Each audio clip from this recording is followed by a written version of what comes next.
So this is the stove that everybody's been talking about. This is from the new Liskeard Sheet Metal company. This is the medium-sized reflector oven.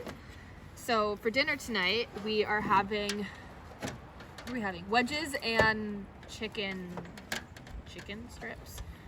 So we decided that we would warm everything up and kind of cook it on the reflector oven. So this is the first time I've actually set this stove up. I've seen my mom do it, but just kind of guessing. Not really guessing, but like kind of guessing. So you go like that. This is a great start. Okay, so you go like this. Then I think you go like this.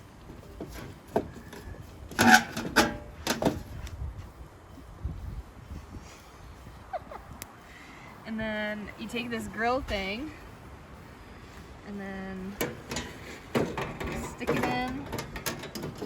It hits the edge. These sit right on this little thing. There we go. And then it just lifts.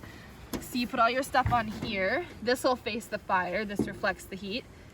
And then you have this little lid for back entry. So I am quite famous for dumping my cinnamon buns in the fire, whereas the regular reflector oven I use from Canadian Outdoor Equipment is a bit more angled with a small little metal.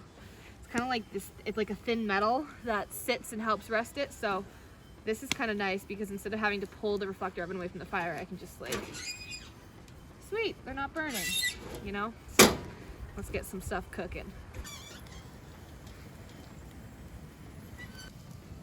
So as you would a regular oven, I've just kind of got this sitting here, kind of preheating before I start getting my food in there.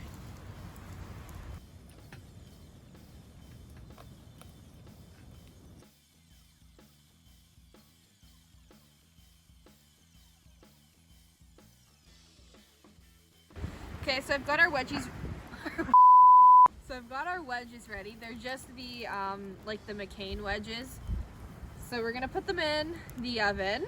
I've never done anything like this before, and if it was winter, these would have stayed frozen, but they were kind of soft. So I don't know if you're supposed to cook them frozen or not, but I, accelerated that process. So just gonna lift it up.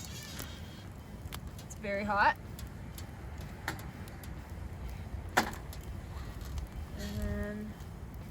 Yeah, I'm just gonna lean them here. Obviously we're gonna get ashes on the food and such, but yeah, I've just kind of layered some oil in the bottom.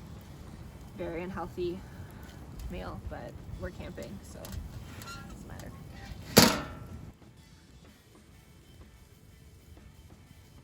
Have been on, what, maybe 10-12 minutes now, and the fire is so hot.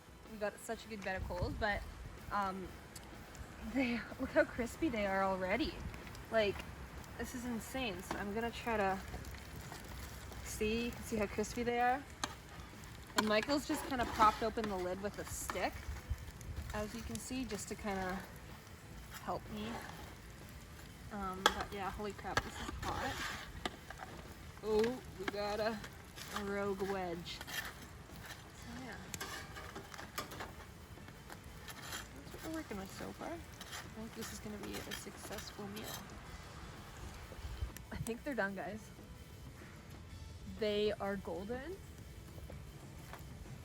Okay, this oven mitt really isn't an oven mitt. Maybe it is, but it doesn't work.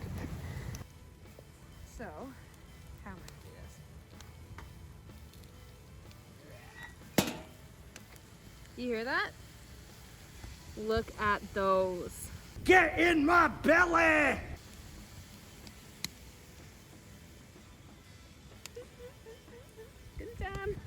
Last part of the dinner is chicken strips.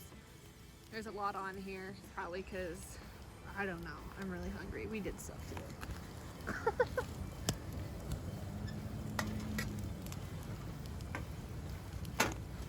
So this is just like a regular metal plate. And then we use like a cookie sheet thing from Dollarama for the wedges. But let those warm up and it's dinner time. so this is the finished product. Crispy potato wedges. So overall, I think I definitely give this stove a 10 out of 10. It's a little dirty now, which is fine because it means we're using it, but we put our wedges in and our chicken strips in, and they all cooked within less than 25 minutes. The nuggets actually only took, what, 10 minutes, I think, and then the wedges were about 20, and that was with some flipping. But yeah, good stove.